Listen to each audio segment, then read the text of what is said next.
ओम शांति। 22 जनवरी 2023 के अव्यक्त महावाक्य। पहले एक नजर मुरली के मुख्य पॉइंट्स पर।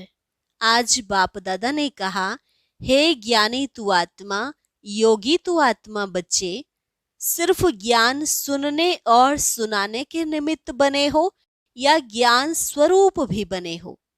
ज्ञान स्वरूप बनना अर्थात हर संकल्प, बोल और कर्म समर्थ होना, और दूसरा योगी तू आत्मा अर्थात हर संकल्प स्वतः योग युक्त और युक्ति युक्त हो। समय प्रमाण योग लगाने वाले नहीं बनो, लेकिन सदा योगी जीवन वाले बनो। फिर बाबा ने कहा, बच्चे भले योगी तो बने हैं, लेकिन प्रयोगी कम बनते हैं। अभी प्रयोगी जीवन की आवश्यकता है। उसमें भी पहले यह चेक करो कि अपने संस्कारों को परिवर्तन करने में कहां तक प्रयोगी बने हो। आपके श्रेष्ठ संस्कार ही श्रेष्ठ संसार को रचने की नींव है। अगर स्व के संस्कार परिवर्तक नहीं बने हैं तो नए संसार परिवर्तक कैसे बनेंगे। फिर बाबा ने बताया, प्रयोगी आत्मा की मुख्य 3 निशानियां हैं। पहली, संस्कारों के ऊपर सदा योग के प्रयोग से विजय। दूसरी निशानी, प्रकृति द्वारा आने वाली परिस्थितियों पर विजय। तीसरी निशानी, सभी विकारों पर विजय। योगी व प्रयोगी आत्मा के आगे यह 5 विकार जो दूसरों के लिए जहरीले सांप है, वह आप आत्माओं के लिए गले की माला बन जाते हैं। और लास्ट में बाप दादा ने कहा, देखो आपके जड़ चित्रों द्वारा आज भी भक्त लोग सिद्धि प्राप्त करने का अनुभव कर रहे हैं। तुम चैतन्य में सिद्धि स्वरूप बने हो, तभी तो यह यादगार बने हैं। और अब सुनते हैं महावाक्यों को विस्तार से। मुरली का सार, सहज सिद्धि प्राप्त करने के लिए ज्ञान स्वरूप प्रयोगी आत्मा बनो। आज ज्ञानदाता वरदाता अपने ज्ञानी तू आत्मा, योगी तू आत्मा बच्चों को देख रहे हैं। हर एक बच्चा ज्ञान स्वरूप और योग युक्त कहां तक बना है। ज्ञान सुनने और सुनाने के निमित्त बने हैं, वह ज्ञान स्वरूप बने हैं। समय प्रमाण योग लगाने वाले बने हैं, वह सदा योगी जीवन अर्थात हर कर्म में योग युक्त, युक्ति युक्त, स्वतः व सदा के योगी बने हैं। किसी भी ब्राह्मण आत्मा से कोई भी पूछेंगे कि ज्ञानी और योगी है तो क्या कहेंगे? सभी ज्ञानी और योगी है ना। ज्ञान स्वरूप बनना अर्थात हर संकल्प, बोल और कर्म समर्थ होगा, व्यर्थ समाप्त होगा। क्योंकि जहां समर्थ है वहां व्यर्थ हो नहीं सकता। जैसे प्रकाश और अंधियारा साथ साथ नहीं होता, तो ज्ञान प्रकाश है और व्यर्थ अंधकार है। वर्तमान समय व्यर्थ को समाप्त करने का अटेंशन रखना है। सबसे मुख्य बात, संकल्प रूपी बीज को समर्थ बनाना है। अगर संकल्प रूपी बीज समर्थ है तो वाणी, कर्म, संबंध सहज ही समर्थ हो ही जाता है। तो ज्ञान स्वरूप अर्थात हर समय, हर संकल्प, हर सेकंड समर्थ है। योगी तो आत्मा सभी बने हो, लेकिन हर संकल्प स्वतः योग युक्त, युक्ति युक्त हो। इसमें नंबरवार है। क्यों नंबर बने? जब विधाता भी एक है, विधि भी एक है, फिर नंबर क्यों? बाप दादा ने देखा, योगी तो बने हैं, लेकिन प्रयोगी कम बनते हैं। योग करने और कराने दोनों में सभी होशियार हैं।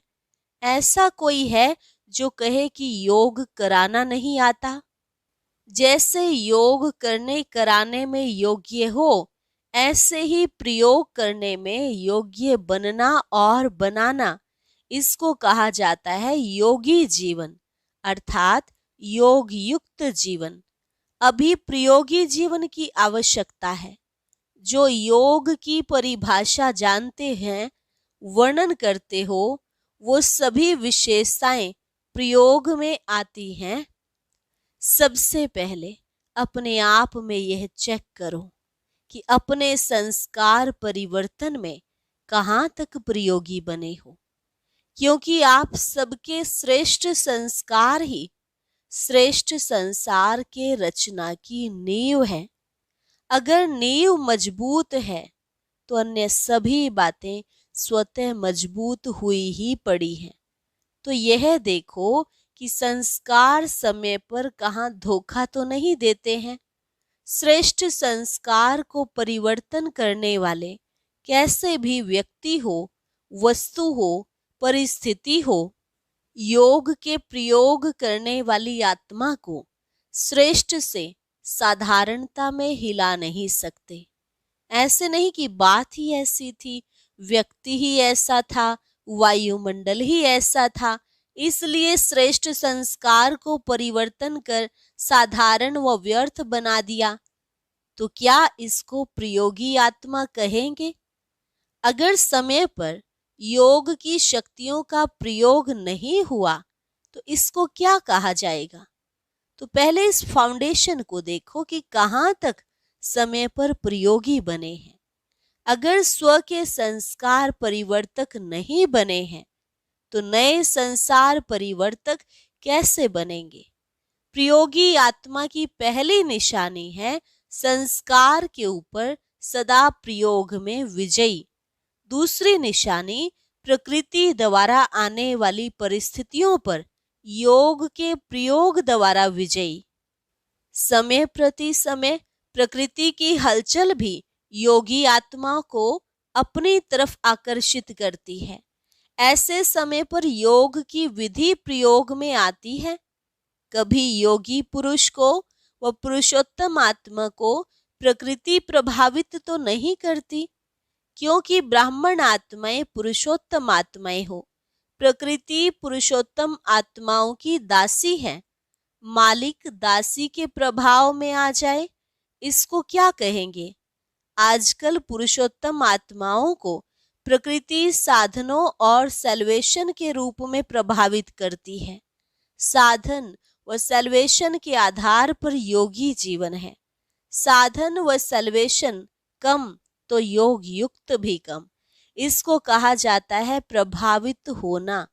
योगी व प्रयोगी आत्मा की साधना के आगे साधन स्वतः ही स्वयं आते हैं।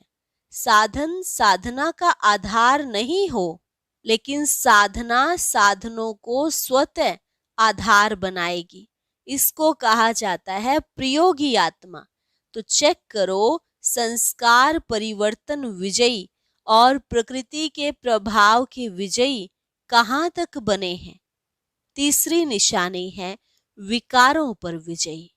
पहली संस्कार परिवर्तन पर विजयी, दूसरी प्रकृति के प्रभाव पर विजयी, तीसरी विकारों पर विजयी। योगी व प्रयोगी आत्मा के आगे ये 5 विकार जो दूसरों के लिए जहरीले सांप हैं, लेकिन आप योगी प्रयोगी आत्माओं के लिए ये सांप गले की माला बन जाते हैं। आप ब्राह्मणों के और ब्रह्मा बाप के अशरीरी तपस्वी शंकर स्वरूप का यादगार अभी भी भक्त लोग पूजते और गाते रहते हैं। दूसरा यादगार, ये सांप आपके अधीन ऐसे बन जाते जो आपकी खुशी में नाचने की स्टेज बन जाते हैं। जब विजयी बन जाते हैं तो क्या अनुभव करते हैं, क्या स्थिति होती है? खुशी में नाचते रहते हैं ना। तो यह स्थिति स्टेज के रूप में दिखाई है। स्थिति को भी स्टेज कहा जाता है। ऐसे विकारों पर विजय हो, इसको कहा जाता है प्रयोगी। तो यह चेक करो कि कहाँ तक प्रयोगी बने हैं।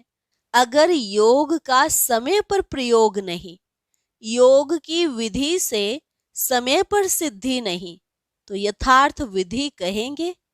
समय अपनी तीव्र गति समय प्रति समय दिखा रहा है। अनेकता, अधर्म, तमो प्रधानता हर क्षेत्र में तीव्र गति से बढ़ता जा रहा है। ऐसे समय पर आपके योग के विधि की वृद्धि व विधि के सिद्धि में वृद्धि तीव्र गति से होना आवश्यक है। नंबर आगे बढ़ने का आधार है प्रयोगी बनने की सहज विधि। तो बाप दादा ने क्या देखा? समय पर प्रयोग करने में तीव्र गति के बजाय साधारण गति है। अभी इसको बढ़ाओ तो क्या होगा? सिद्धि स्वरूप अनुभव करते जाएंगे। आपके जड़ चित्रों द्वारा सिद्धि प्राप्त करने का अनुभव करते रहते हैं। चैतन्य में सिद्धि स्वरूप बने हो तब यह यादगार चला आ रहा है। रिद्धि सिद्धि वाले नहीं, विधि से सिद्धि। तो समझा क्या करना है सब कुछ, लेकिन समय पर प्रयोग करना और प्रयोग सफल होना, इसको कहा जाता है ज्ञान स्वरूप आत्मा। ऐसे ज्ञान स्वरूप आत्माएं अति समीप और अति प्रिय हैं। अच्छा, सदा योग की विधि द्वारा श्रेष्ठ सिद्धि को प्राप्त करने वाले, सदा साधारण संस्कार को श्रेष्ठ संस्कार में परिवर्तन करने वाले संस्कार परिवर्तक आत्माओं को, सदा प्रकृति जीत, विकारों पर जीत प्राप्त करने वाले विजयी आत्माओं को, सदा प्रयोग के गति को तीव्र अनुभव करने वाले ज्ञान स्वरूप योग युक्त योगी आत्माओं को बाप दादा का याद, प्यार और नमस्ते। रूहानी बच्चों की रूहानी बाप दादा को नमस्ते नमस्ते, गुड मॉर्निंग। 24 नवंबर को 2 कुमारियों के समर्पण समारोह के बाद रात्रि 10 बजे दादी ऑलराउंडर ने अपना पुराना चोला छोड़ बाप दादा की गोद ली। 25 तारीख दोपहर में उनका अंतिम संस्कार किया गया। सायंकाल मुरली के पश्चात दादियों से मुलाकात करते समय बाप दादा ने जो महावाक्य उच्चारे वह इस प्रकार हैं। खेल में भिन्न भिन्न खेल देखते रहते हो, साक्षी हो, खेल देखने में मजा आता है ना। चाहे कोई उत्सव हो, चाहे कोई शरीर छोड़े, दोनों ही क्या लगता है? खेल में खेल लगता है। और लगता भी ऐसे ही है ना जैसे खेल होता है और समय प्रमाण समाप्त हो जाता है। ऐसे ही जो हुआ सहज समाप्त हुआ तो खेल ही लगता है। हर आत्मा का अपना अपना पार्ट है। सर्वात्माओं की शुभ भावना, अनेक आत्माओं की शुभ भावना प्राप्त होना, यह भी हर आत्मा के भाग्य की सिद्धि है। तो जो भी हुआ, क्या देखा? खेल देखा या मृत्यु देखा? एक तरफ वही अलौकिक स्वयंवर देखा और दूसरे तरफ चोला बदलने का खेल देखा। लेकिन दोनों क्या लगे? खेल में खेल। फर्क पड़ता है क्या? स्थिति में फर्क पड़ता है। अलौकिक स्वयंवर देखने में और चोला बदलते हुए देखने में फर्क पड़ा? थोड़ी लहर बदली हुई कि नहीं? साक्षी होकर खेल देखो तो वो अपने विधि का और वो अपने विधि का। सहज नष्टो मोहा होना, यह बहुत काल के योग के विधि की सिद्धि है। तो नष्टो मोहा सहज मृत्यु का खेल देखा। इस खेल का रहस्य देखा। देह की स्मृति से भी उपराम, चाहे व्याधि द्वारा, चाहे विधि द्वारा और कोई भी आकर्षण अंत समय आकर्षित नहीं करे। इसको कहा जाता है सहज चोला बदली करना। तो क्या करना है? नष्टो मोहा। सेंटर भी याद नहीं आए टीचर्स को देखते हुए। ऐसे नहीं कोई जिज्ञासु याद आ जाए, कोई सेंटर की वस्तु याद आ जाए, कुछ किनारे किया हुआ याद आ जाए। सबसे न्यारे और बाप के प्यारे, पहले से ही किनारे छूटे हुए हों। कोई किनारे को सहारा नहीं बनाना है, सिवाय मंजिल के और कोई लगाव नहीं हो। अच्छा, निर्मल शांता दादी से मुलाकात। संगठन अच्छा लगता है, संगठन की विशेष शोभा है। सबकी नजर कितने प्यार से आप सबके तरफ जाती है। जब तक जितनी सेवा है उतनी सेवा शरीर द्वारा होनी ही है। कैसे भी करके शरीर चलता ही रहेगा। शरीर को चलाने का ढंग आ गया है ना। अच्छा चल रहा है क्योंकि बाप की और सबकी दुआएं हैं। खुश रहना है और खुशी बांटनी है। और क्या काम है। सब देख देख कितने खुश होते हैं तो खुशी बांट रहे हैं ना। खा भी रहे हैं, बांट भी रहे हैं। आप सब एक एक दर्शनीय मूर्त हो। सबकी नजर निमित्त आत्माओं के तरफ जाती है तो दर्शनीय मूर्त हो गए ना। अच्छा, अव्यक्त बाप दादा की पर्सनल मुलाकात। ब्राह्मण जीवन का आधार याद और सेवा। ड्रामा अनुसार ब्राह्मण जीवन में सभी को सेवा का चांस मिला हुआ है ना, क्योंकि ब्राह्मण जीवन का आधार ही है याद और सेवा। अगर याद और सेवा कमजोर है तो जैसे शरीर का आधार कमजोर हो जाता है तो शरीर दवाइयों के धक्के से चलता है ना। तो ब्राह्मण जीवन में अगर याद और सेवा का आधार मजबूत नहीं है, कमजोर है, तो वे ब्राह्मण जीवन भी कभी तेज चलेगा, कभी ढीला चलेगा, धक्के से चलेगा। कोई सहयोग मिले, कोई साथ मिले, कोई सर्कमस्टांस मिले तो चलेंगे, नहीं तो ढीले हो जाएंगे। इसलिए याद और सेवा का विशेष आधार सदा शक्तिशाली चाहिए। दोनों ही शक्तिशाली हो। सेवा बहुत है, याद कमजोर है, या याद बहुत अच्छी है, सेवा कमजोर है, तो भी तीव्र गति नहीं हो सकती। याद और सेवा दोनों में तीव्र गति चाहिए, शक्तिशाली चाहिए। तो दोनों ही शक्तिशाली हैं या फर्क पड़ जाता है। कभी सेवा ज्यादा हो जाती, कभी याद ज्यादा हो जाती, दोनों साथ साथ हो। याद और निस्वार्थ सेवा। स्वार्थ की सेवा नहीं, निस्वार्थ सेवा है। तो माया जीत बनना बहुत सहज है। हर कर्म में कर्म की समाप्ति के पहले सदा विजय दिखाई देगी।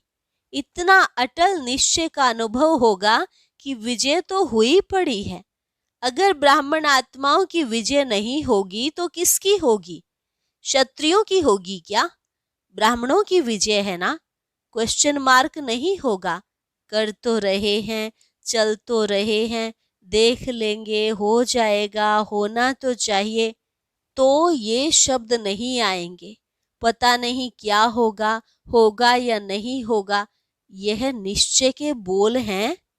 निश्चय बुद्धि विजयी, यह गायन है ना। तो जब प्रैक्टिकल हुआ है तब तो गायन है। निश्चय बुद्धि की निशानी है विजय निश्चित। जैसे किसी भी प्रकार की किसको शक्ति होती है, चाहे धन की हो, बुद्धि की हो, संबंध संपर्क की हो, तो उसको निश्चय रहता है ये क्या बड़ी बात है, ये तो कोई बात ही नहीं है। आपके पास तो सब शक्तियां हैं। धन की शक्ति है कि धन की शक्ति करोड़पतियों के पास है? सबसे बड़ा धन है अविनाशी धन, जो सदा साथ है।